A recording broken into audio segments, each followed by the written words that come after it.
Good morning, students. Good morning, sir. So यहाँ मैंने आपको ये फिर से दिखाया हुआ है। अपन ने इसमें देखें अपन ने क्या क्या स्टडी कर लिया। हमने इंट्रोडक्शन देख लिया, स्केलर एंड वेक्टर अदिश और सदिश राशियां देख ली, सदिशों का कलन देख लिया जिसमें सदिश अवकलन और आंशिक अवकलन देख लिया। हमने ये भी देख लिया कोऑर्डिनेट सिस्टम एंड ट्रांसफॉर्मेशन। फिर हमने डिफरेंशियल लेंथ की बात कर ली थी। आज हमको एरिया एंड वॉल्यूम ये देखना है। तो अपन ने जो देखा था पहले कल, ये हमने डिफरेंशियल ये अपन ने देख लिया था, ठीक है।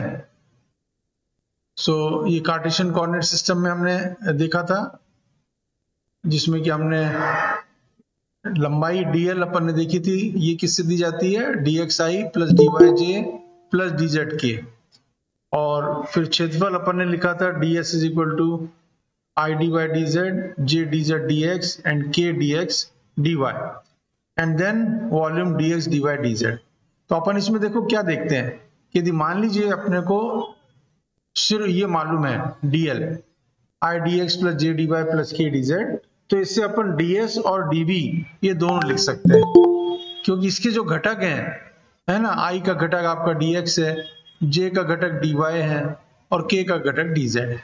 तो यदि आपको क्षेत्रफल लिखना किस डायरेक्शन में, i की डायरेक्शन में लिखना है, तो आप क्या करेंगे, जो दूसरे j और k हैं उनके जो कंपोनेंट्स हैं dy और dz उनको सिर्फ यहाँ मल्टीप्लाई कर दें और i आपकी डायरेक्शन होगी।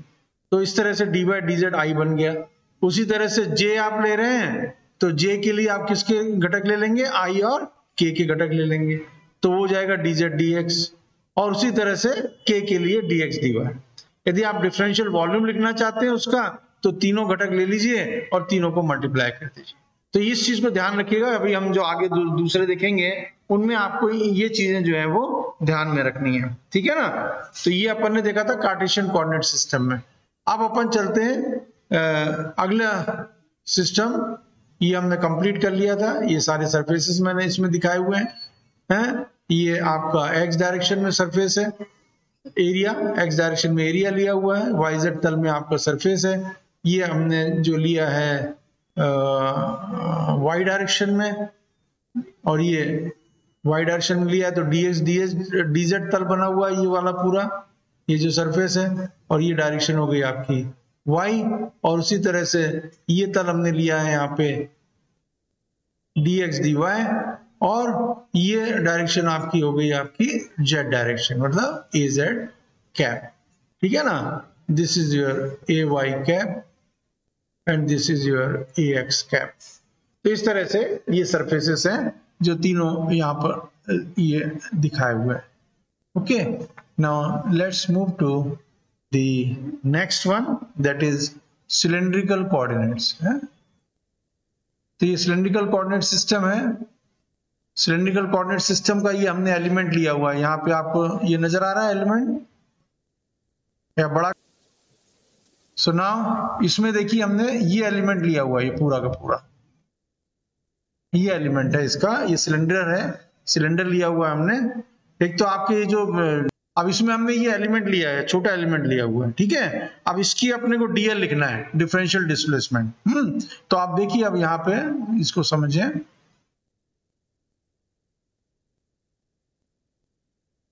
देखिए अब आपका ये डायरेक्शन जो है, ये जो मैं पेन चला रहा हूं नजर आ रहा है आपको, है ये किस डायरेक्शन में है, ये किस डायरेक्शन में है, ये कौन सा डायरेक्शन है, ठीक है ना। तो ये जो आपका हो गया, दिस इज योर dz, ठीक। अच्छा अब ये देखिए आप यहाँ पे हमने जो रो है हमारा, है ना, रो हमारा ये इस डायरेक्शन में होता है, ये रो दिखा रखा है, जैसे ये रो है, रो क्या रेडियस है सिलेंडर का, है रो। तो यहां पर भी ये इस डायरेक्शन में चल रहे हैं अपन रो में, है ये डायरेक्शन है रो का। तो ये जो एलिमेंट लिया हमने छोटा सा, है that is your d rho, this is d rho, छोटा सा एलिमेंट इसका।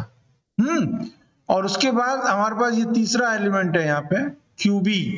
क्यूबी जो है, ये जो डीए था आपका डी रो, और ये जो क्यूबी है, आप क्यूबी को कैसे पाए अपन? तो आप देखिए यहाँ पे ये रो है हमारे पास, दिस इज रो, ठीक है। और ये जो अपन ये लंब गिरा दें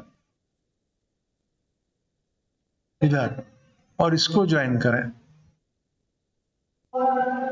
ठीक है। Then this angle is your d phi, ठीक है। तो ये जो बनेगा, ये जो इसका आर्क आएगा, आर्क क्या होता है? आर डी थीटा होता है ना। तो ये बन जाएगा, क्या बन जाएगा?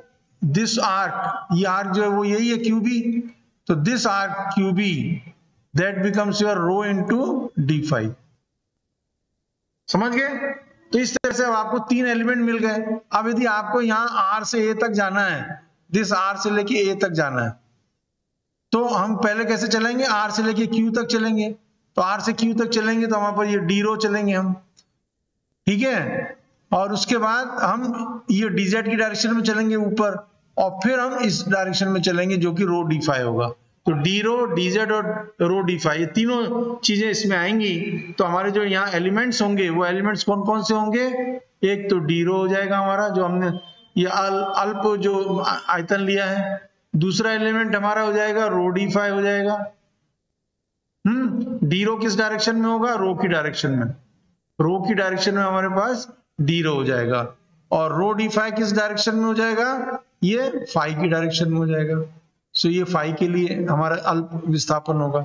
और उसके बाद जेड की डायरेक्शन में डीजेड हो जाएगा। This is for Z, Z की डायरेक्शन में डीजेड, ठीक है। तो अब यदि हम डीएल लिखना चाहें तो डीएल कैसे लिखेंगे अपन? Dl is equal to what will be DL?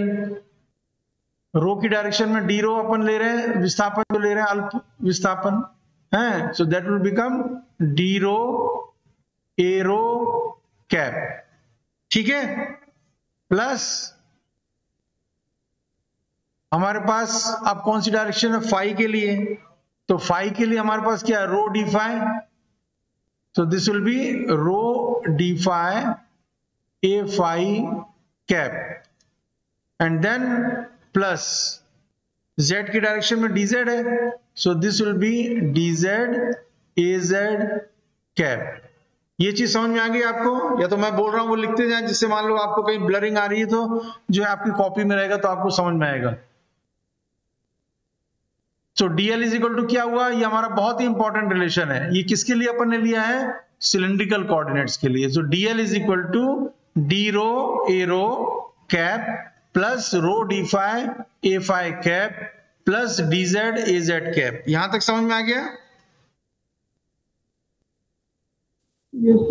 Okay. अब अपन को लिखना है क्या? Surface area, normal surface area. तो वो कैसे लिखेंगे हम? ds will be equal to, अब आप यदि इसको ले लें, मैं कलर चेंज कर दूं आपके लिए, एक सेकंड। यदि हम इस सरफेस को लें, ये सरफेस रेड से जो मैं दिखा रहा हूं, नजर आया? ये जो आपकी एक भुजा तो इसकी है रो डी फाई और दूसरी है डीजेड है। तो रो डी फाई और dz, rho d phi and dz, ये दो हैं rho d phi. So this will be d rho, ठीक है। तो जब अपने को एरिया लिखना है डीएस, किस डायरेक्शन में लिखना है? D rho. डी रो मीन्स एरो कैप। तो ये इसकी जगह ये जो वेक्टर है यहाँ पे वो क्या है? ए रो कैप है। तो हम कैसे लिखेंगे? हमने इन दोनों के घटक ले लिए, रो डी फाई और डीजेड, और उसके साथ ए कैप लगा दिया है, ए रो कैप लगा दिया, ठीक है। So that will become rho d phi dz, rho d phi dz, ये तो दोनों के घटक ले लिए, और यहां पे ले लिया ए रो कैप। समझ में आया? ये जैसे हमने पीछे बताया था कि जो भी हमको एरिया लेनी है तो बाकी जो दो हैं उनके आप घटक ले लीजिए, उनको मल्टीप्लाई कर लीजिएगा हैं और एरो के साथ लगा दीजिएगा। तो ये आपका बन गया डीएस। किस डायरेक्शन में? एरो के डायरेक्शन में। अब यदि आपको लिखना है ए फाई के डायरेक्शन में, तो क्या करेंगे आप, कैसे लिखेंगे बताएंगे अब आप? ए फाई के डायरेक्शन में लिखना है आपको एरिया, तो हम क्या क्या लेंगे, किसके घटक लेंगे हम? एनीवन? डी रो डी, ए रो का लेंगे और डी ए जेड कर लेंगे। ठीक है, ए रो और ए जेड, तो क्या हो जाएंगे वो? डी रो और दूसरा डी जेड। क्लियर हो रहा है? ये बिल्कुल अच्छे से समझ लीजिए, क्योंकि आगे आपको इन चीजों की जरूरत पड़ेगी। तो जब आपने एरो के डायरेक्शन में एरिया को लिखना है, तो आपने ए फाई और ए जेड के घटक ले लिए, तो rho d phi d z arrow हो गया वो। देन आपको यदि ए फाई के डायरेक्शन में लिखना है, तो आपने एरो और ए जेड के घटक ले लिए, एंड दैट इज डी रो और डी जेड, इनका मल्टीप्लीकेशन लिख दिया। अब बचा हमारे पास ए जेड, तो ए जेड कैप यहां लगाएं। ए जेड कैप के साथ क्या आएगा? ए जेड कैप रो डी फाई, रो डी फाई इंटू डी रो। गुड, ठीक है, rho d phi into D रो। समझ में आ गई बात? अब आपको कैसे अपन जो एरिया का एलिमेंट लिख सकते हैं, ठीक है। और यदि अब आपने को वॉल्यूम लिखना है इसका पूरे का, ये छोटा सा हमने अल्प जो आयतन लिया हुआ है, तो हमें क्या करना पड़ेगा वॉल्यूम लिखने के लिए? अभी हमने आपको बताया था, हमें तीनों के घटक लेने पड़ेंगे, है ना, एरो, ए फाई और ए जेड, और उनको मल्टीप्लाई करना पड़ेगा। तो अपन इसको तीनों के घटक ले लें तो लिख सकते हैं D rho into rho d phi है इंटू डी जेड। समझ में आ गई बात? सो ये हो गया आपका rho d rho d phi d z, this is your volume dv. Clear है? कोई दिक्कत इसमें? No sir. ओके, इसको मैंने यहां देखिए दिखाया हुआ है। यहां पर आप देखेंगे तो ये सरफेस लिया हुआ है, ये सरफेस, राइट, और इसके परपेंडिकुलर हमने कौन सी डायरेक्शन ली है? Arrow, arrow cap, this is your arrow cap. तो एरो कैप है, तो ये बाकी दोनों घटक यहां दिखाए हुए हैं, एक तो रो डी फाई दिखाया हुआ है और ये डी जेड दिखाया हुआ है, ये दोनों हो गए इसके सरफेस के। उसी तरह से यहां पर देखिए ये दिखाया हुआ है, this is your d rho and this is your d z, और ये हो गया आपका ए फाई कैप, ठीक है। और उसी प्रकार से तीसरा दिखाया हुआ है, this is your a z cap, z की दिशा में, this is your d rho and this is your rho d phi. Clear? So ये डिफरेंट सरफेसेस हो गए। ये किसके लिए हो गए? अपने सिलेंड्रिकल कोऑर्डिनेट्स के लिए हो गए। यहां तक कोई डाउट किसी को?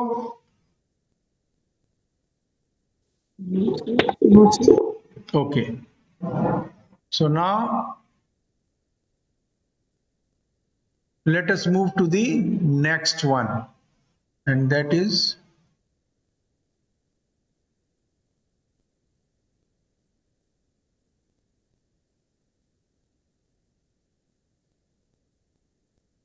spherical coordinates.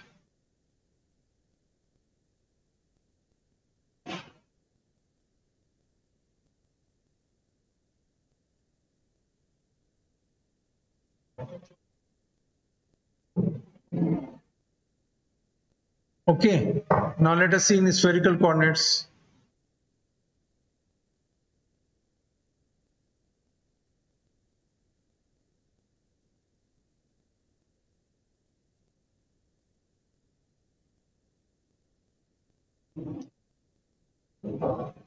चलिए इसको देखते हैं।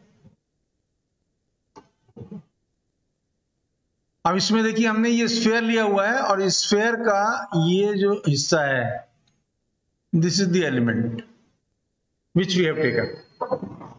ठीक है, अब स्फीयर में आपके कोऑर्डिनेट्स कौन से वो आते हैं, आर थीटा फाई अपन लेते हैं, कल बताया था आपको आर थीटा फाई। ठीक है, तो थीटा यहाँ पे एंगल कौन सा है, थीटा एंगल जो कि जेड डायरेक्शन से बनाता है रेडियस वेक्टर। तो ये आपका जो रेडियस वेक्टर है this is your radius vector, ये आपका एंगल है थीटा। ठीक है, ये एलिमेंट लिया है, तो ये जो दूरी है ये वाली आर की दिशा में, ये हमारी क्या है, डी आर है, दिस इज डी आर। फिर ये जो दूरी ली हमने यहां पे, सो दिस इज योर, यहां से निकालिए अब आप, ये जो डिस्टेंस है दिस वन, ये क्या बन जाता है, आर साइन थीटा बन जाता है, हमने आपको कल बताया था, this is r sine theta. और ये जो दूरी है ठीक है ना, this angle is d phi यहां पर आपका है, तो ये जो है r sine theta into d phi हो जाता है, ये जो आर्क आएगा आपका आर्क, तो ये जो आर्क अपन ले रहे हैं that becomes where r sine theta d phi. ठीक है, इसके बाद और कौन सा रह गया, हमने दो ले लिए, अब एक ये रह गया, ये वाला है, ये ले लो चाहे ये ले लो। ठीक है, अब ये जो आर्क है ये कितना होगा, एनीवन कोई बता सकता है, ये दूरी आर है आपकी, और एंगल इसके बीच का अपन डी थीटा ले लें, इसके बीच का angle, this angle is D theta मान लीजिए, तो ये आर्क कितना हो जाएगा, ये वाला आर डी थीटा है, इस तरह से बन रहा है ना, ये यो है, तो ये आपका आर है, ये आपका डी थीटा है, so this becomes your R D theta. तो इस तरह से तीन हमें मिल गए हैं, एक तो आर की डायरेक्शन में, आर की डायरेक्शन में ये डी आर है, तो आर की डायरेक्शन में जो चेंज है that is your D R. अब थीटा की डायरेक्शन में जो चेंज है, मतलब ये एक तरह से किसके लिए हो गया, आर के साथ, और ये थीटा के साथ। अब थीटा के साथ देखिए इसमें वेक्टर यहाँ पे, सो थीटा के साथ जो यहाँ पर चेंज हो रहा है वो क्या हो रहा है, that is your R D theta, ये जो हमने ये आर्क बनाया this R D theta, so theta के साथ आपको मिल रहा है यहाँ पे आर डी थीटा मिल रहा है। और अब जो इसके साथ है, किसके, फाई के साथ, तो फाई के साथ जो हमने ये बनाया, तो that is your r sine theta d phi. तो फाई के साथ आपका देखिए जो चेंज जो एलिमेंट का हमने लिया है भुजा जो उसकी, that becomes your r sine theta d phi. तो इस तरह से ये तीनों हमने भुजाएं निकाल ली, जो हमारा अल्प जो हमने आयतन लिया है उसकी तीनों भुजाएं निकाल ली अलग अलग आर थीटा और फाई के साथ। तो अब क्या होगा, अब हम यदि इसका डिफरेंशियल एलिमेंट लिखना चाहें डीएल है, तो डीएल कैसे लिखेंगे, dl that will be equal to पहले तो ए आर कैप के साथ, तो ए आर कैप के साथ डिफरेंशियल एलिमेंट कौन सा आएगा, आर में चेंज कितना हो रहा है, डी आर चेंज हो रहा है, तो ये हो जाएगा डी आर प्लस, अब थीटा में चेंज क्या हो रहा है, that is R D theta, so R D theta into A theta cap, ये बन जाएगा प्लस, अब फाई में चेंज क्या हो रहा है, so that is your r sine theta into d phi, और इसके साथ ये a phi cap. So this equation is important now. अब ये इक्वेशन यदि आपको लिखना आ गई डिफरेंशियल एलिमेंट की लेंथ की, डिफरेंशियल डिस्प्लेसमेंट कह लो अपन, डिफरेंशियल डिस्प्लेसमेंट है ना, this is your differential displacement, अत्यल्प विस्थापन डिफरेंशियल डिस्प्लेसमेंट, जब हम इसका छोटा सा आयतन लेते हैं, किसका, स्फीयर का। ठीक है, तो ये डिफरेंशियल डिस्प्लेसमेंट का रिलेशन है। अब जब आपको ये मालूम है तो अब आप अपने एरिया लिख सकते हो। मैंने आपको तरीका बताया हुआ है, आप किस तरह से एरिया लिखेंगे, ज्यादा सोचने की आवश्यकता नहीं। ds, यदि मान लीजिए अपन इसको ए आर की डायरेक्शन में लेना चाहते हैं, ए आर क्षेत्रफल है, मान लीजिए डायरेक्शन क्षेत्रफल का ए आर कैप है, तो अपन कैसे लिखेंगे, कौन से घटक लेंगे हम इसमें, किसके घटक लेंगे, A R R D theta D A theta और ए फाई के लेंगे अपन, है ना। तो ए थीटा का जो घटक है वो क्या है, आर डी थीटा, समझ रहे हैं, ये घटक हो गया। और ए फाई का घटक क्या है, r sine theta into d phi, right. और इसके साथ क्या लगा देंगे, ए आर कैप। क्लियर हो गई बात। तो ये क्या बन गया आपका ds, this becomes r square sine theta d theta d phi a r cap. Clear हो गया। Then yes sir. A theta के साथ लें तो ए थीटा के साथ कौन सा घटक लेंगे अपन, दूसरा क्षेत्रफल क्या बनेगा ए थीटा की डायरेक्शन में, तो किसके घटक लेंगे हम, ए आर और ए फाई के लेंगे, है ना।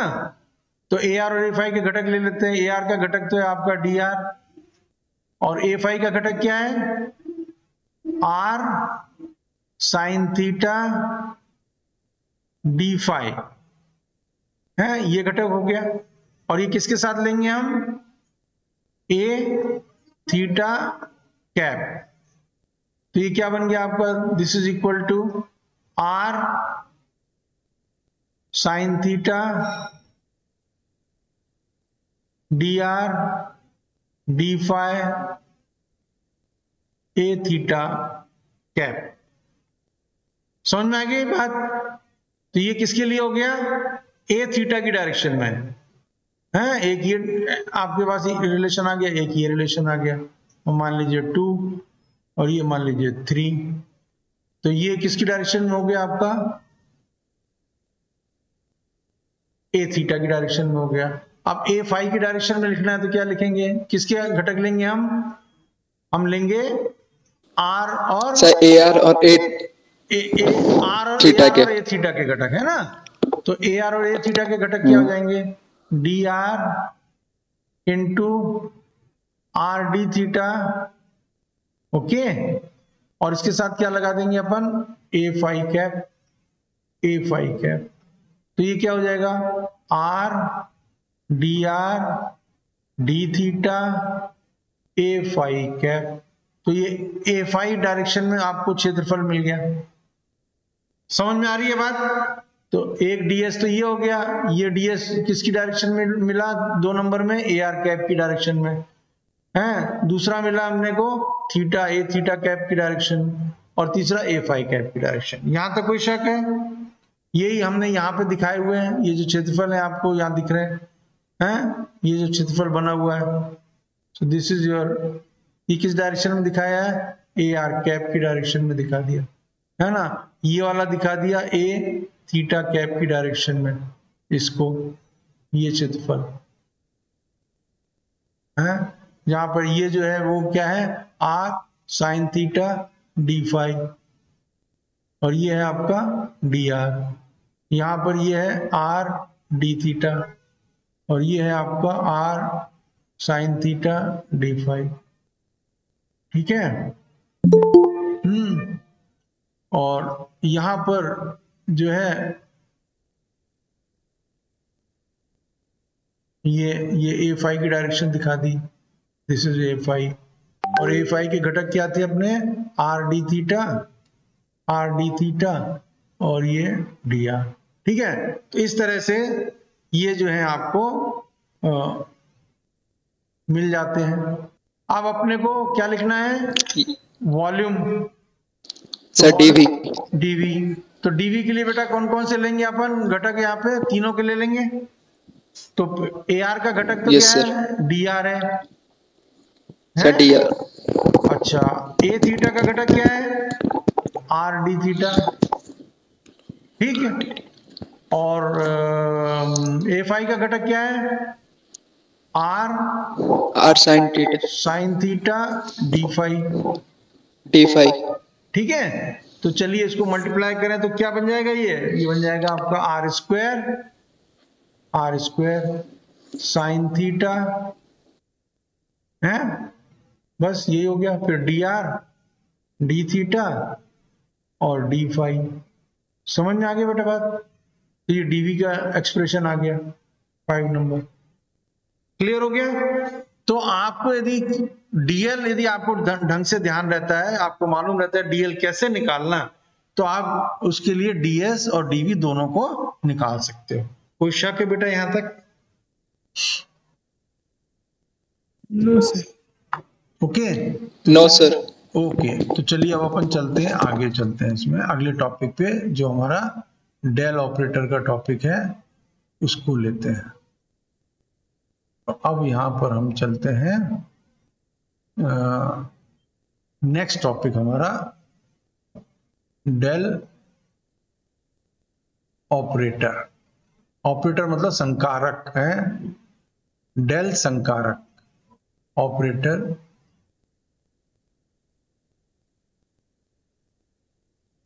संकारक, ठीक है? अब डेल अपन ने डिफाइन किया था ना सबसे पहले लेक्चर में। सबसे पहले लेक्चर में हमने बताया था डेल क्या होता है। क्या बताया था? डेल क्या निकला था अपना? कोई भी बता सकता है डेल? एनीवन? किसी को याद है? पढ़ाई की किसी ने? नहीं याद है? पढ़ा करो बेटा, थोड़ा थोड़ा लिख लिया करो साथ में अपनी कॉपी में। I delta by delta x plus j delta by delta y plus k delta by delta z, है ना? ऐसे ही बताया था। ये आया था आपका del operator. Yes sir. Right. अब ये मैंने कहा था कि डेल जो है अपने आप में ऐसा कोई इसका मतलब नहीं जब तक ये किसी के ऊपर ऑपरेट नहीं करता। तो जैसे अपन ने वेक्टर में पढ़े थे स्कूल लेवल पे कि वेक्टर जो है उसके कितने तरह के गुणनफल होते हैं, मल्टीप्लिकेशन वेक्टर के, कोई बता सकता है? वेक्टर सदिश राशि दो तरह के गुणनफल होते हैं। Two types. कौन से टू टाइप्स बताएं? डॉट प्रोडक्ट और क्रॉस प्रोडक्ट। डॉट प्रोडक्ट और क्रॉस प्रोडक्ट, है ना? जैसे मान लीजिए दो वेक्टर ले लें अपन, ए और बी, तो ए डॉट बी और दूसरा ए क्रॉस बी, है ना? यही पढ़ा आपने। इसके अलावा भी कोई होता है क्या इसमें? इसके अलावा कोई गुणनफल होता है क्या? हाँ या ना? नहीं होता। अच्छा चलो अभी देखते हैं होता है कि नहीं होता। ए डॉट बी क्या होता है? A B cos theta, scalar है ये, है ना? और थीटा जहां पर ए और बी के बीच का एंगल है। और ए क्रॉस बी क्या होता है? ए बी साइन थीटा, है ना, into normal vector n cap. और एन कैप किसकी डायरेक्शन में होता है? एन कैप की डायरेक्शन क्या होती है? थीटा जो ए थीटा क्रॉस की। बी की डायरेक्शन होती है। थीटा। ए क्रॉस बी की जो डायरेक्शन होती है, थीटा नहीं बेटा, जो ए क्रॉस बी की डायरेक्शन होती है, that is your n cap. N cap की डायरेक्शन किसके डायरेक्शन में है? ए क्रॉस बी के डायरेक्शन में है। क्लियर हो गया दिमाग में? ठीक है। अच्छा, अब आपने कहा दो तरह का गुणनफल होता है। अब एक गुणनफल और बताते हैं आपको। हमने मान लीजिए वेक्टर ए को गुणा कर दिया एम से, एम वेक्टर ए, तो क्या हुआ? कुछ चेंज हुआ क्या? वेक्टर ए में कोई फर्क आया? कोई चेंज हुआ कि नहीं हुआ?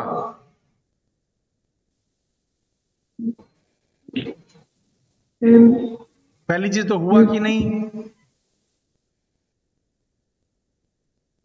बोलो।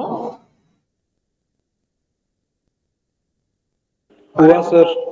नहीं हुआ? अरे भाई वेक्टर ए का मैग्नीट्यूड जो है, परिमाण जो है वो m टाइम्स हो गया कि नहीं हो गया? परिमाण बदला कि नहीं बदला?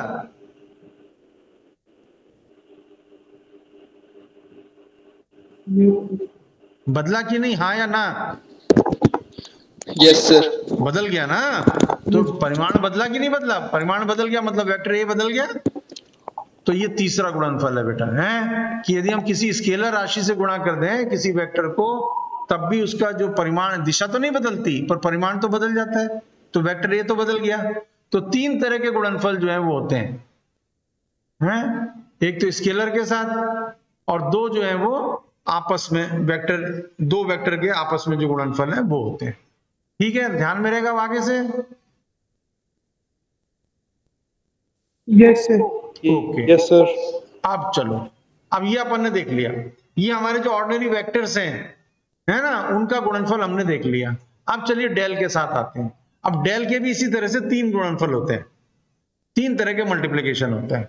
कौन कौन से अपन होंगे? पहला तो ये स्केलर के साथ, है ना, और ये बनता क्या, ये वेक्टर है, दिस इज वेक्टर, अदिश के साथ गुणन करने के बाद वेक्टर, और ये क्या है हमारा ए डॉट बी, स्केलर, और ये वाला जो है ये भी वेक्टर। ठीक है ना, ये दोनों वेक्टर। ओके, अब पहला गुणनफल अपन लिखेंगे डेल का किसके साथ? स्केलर के साथ। पर यहां पर अब हम ये जो m या जो भी दूसरा अपन लेते हैं उसको पहले नहीं लगाएंगे, क्योंकि डेल क्या करता है? ऑपरेट करता है, किसी के ऊपर ऑपरेट करता है। तो इसलिए अपन इसको लिखेंगे del some scalar phi, del phi है, और इसको अपन कहते हैं ग्रेडियंट ऑफ फाई। पढ़ेंगे अभी आप आगे, है, पूरा क्वेश्चन आता है इसके ऊपर। डेल फाई जिसको अपन बोलते हैं ग्रेड फाई, ठीक है, ग्रेडियंट ऑफ फाई। ग्रेड का फुल फॉर्म जो है दैट इज ग्रेडियंट, ग्रेडियंट प्रवणता। हिंदी में ग्रेडियंट भी लिख सकते हो, प्रवणता भी लिख सकते हो।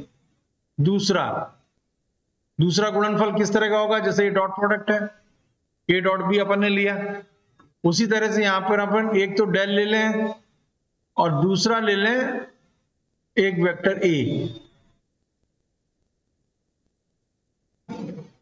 ठीक है, तो क्या बन गया? ये del dot A, del dot A जो मिलेगा आपको वो क्या होगा? स्केलर। ये जो मिलेगा वो क्या मिलेगी? स्केलर राशि मिलेगी, डेल डॉट ए। और इसको अपन कहते हैं डाइवर्जेंस। क्या कहेंगे?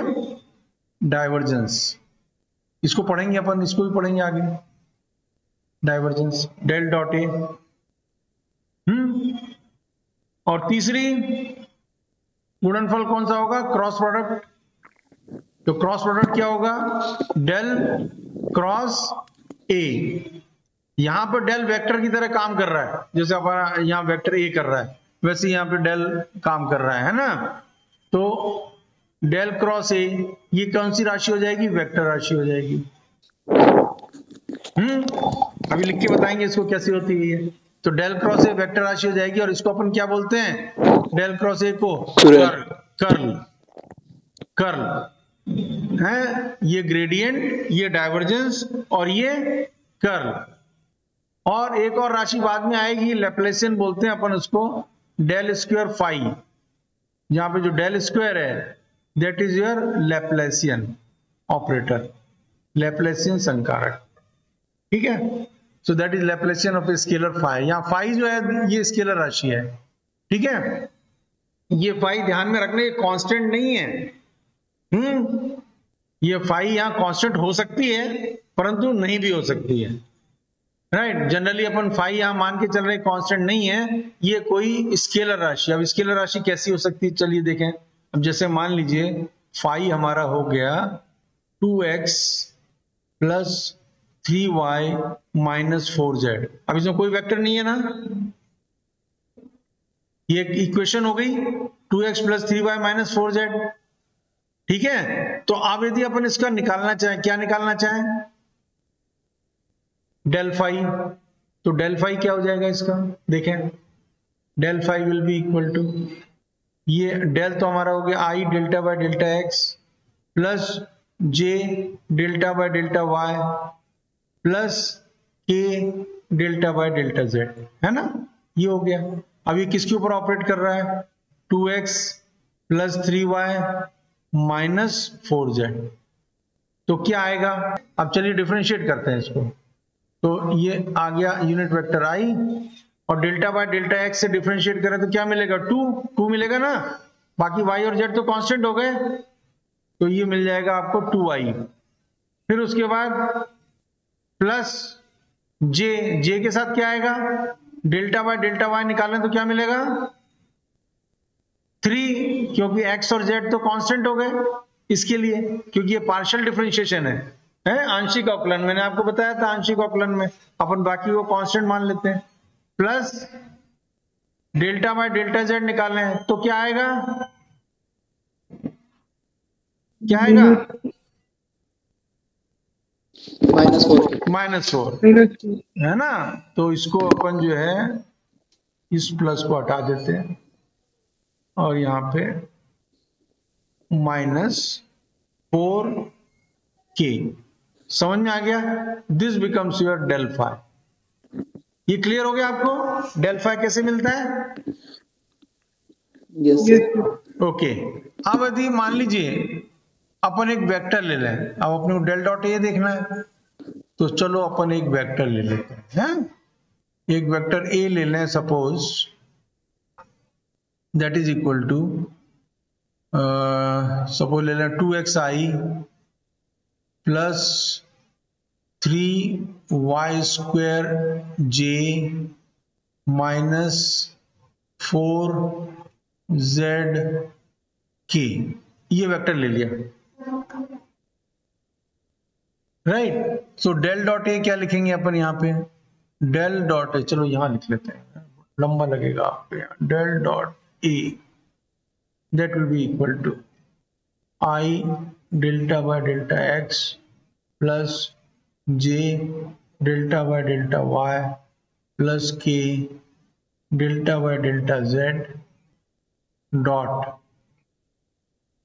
2xi plus 3y square j minus 4zk, ठीक है। तो अब इसको कैसे निकालेंगे, ये देखें,